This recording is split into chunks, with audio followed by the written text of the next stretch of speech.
Balancing school and work was something that was always incredibly important to my parents and to me. And so we made that a real priority. Fortunately, because we were on, I was on this show for a while, we got to dictate which studio teachers we wanted, and they were able to work really close with us and with my school in helping me do more difficult subjects, and they were just really terrific tutors. But I know a lot of times that's not an option. I wasn't homeschooled or a performing arts school. I was in a regular school, and I kept up with work with my classmates through my tutor and Federal Express. We got packages every Wednesday, and they went out every Friday.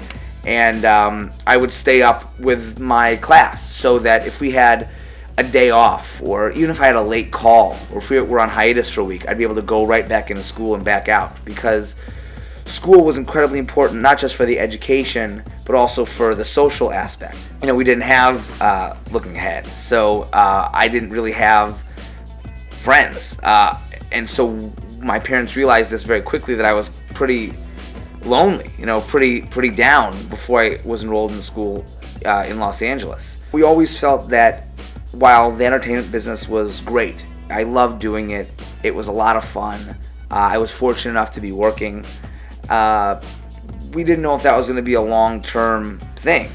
And so education was always, it was never a question that I would go to college. It was never a question that I wanted to finish high school, get good grades, and go to university to prepare myself for whatever I wanted to do later on in life. And even though I did stay in the entertainment business, I took a big turn and started into directing and producing.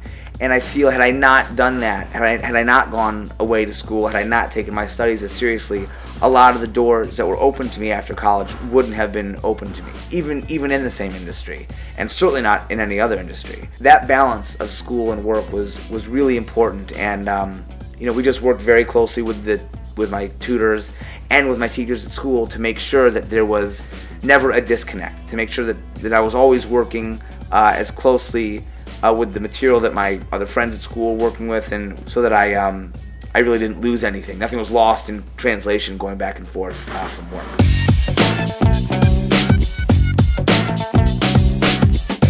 It wasn't a difficult decision deciding to leave acting for college, for a couple of reasons. First of all, the Wonder Years ended right at the tail end of my junior year of high school, and that was the main job that I was really working on. I took the opportunity, because I'd been in and out of school pretty much every year since second grade. I wanted to have my senior year of high school just to myself.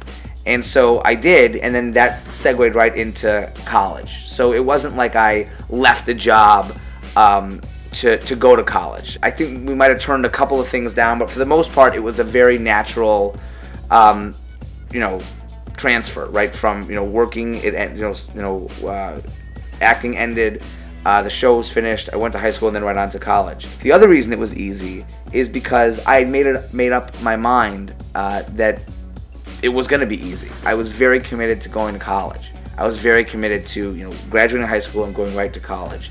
And so, had there been other jobs, had there been other opportunities, I, in all likelihood, would have just passed on them for the experience of going to college. My brother, on the other hand, was in a similar situation as I was when he was on a TV show, and his TV show went a year or even two after he graduated high school. And so he got into college, and he had to defer a couple of years before he went, just because he was on this show that kept continuing. But for both of us, it was never a question as to whether or not we would go. I would talk to other actors who were my age, who would say, "Oh, you're crazy," and "Oh, why would you leave? You can only work for a certain amount of time." But I never saw it that way. I always saw college as a means to an end of where I wanted to be later on in life. I also never saw my career as I had to do it right now. I always saw myself as a lifer. And even from a young age, I'm like, I want to do this forever. So if I take a couple of years off here, if I go to college there, in the scope of what I hope to be a 50-year career, it really wouldn't have a huge impact. So I never saw an urgency to work those years as much as I saw an urgency to go to college those years.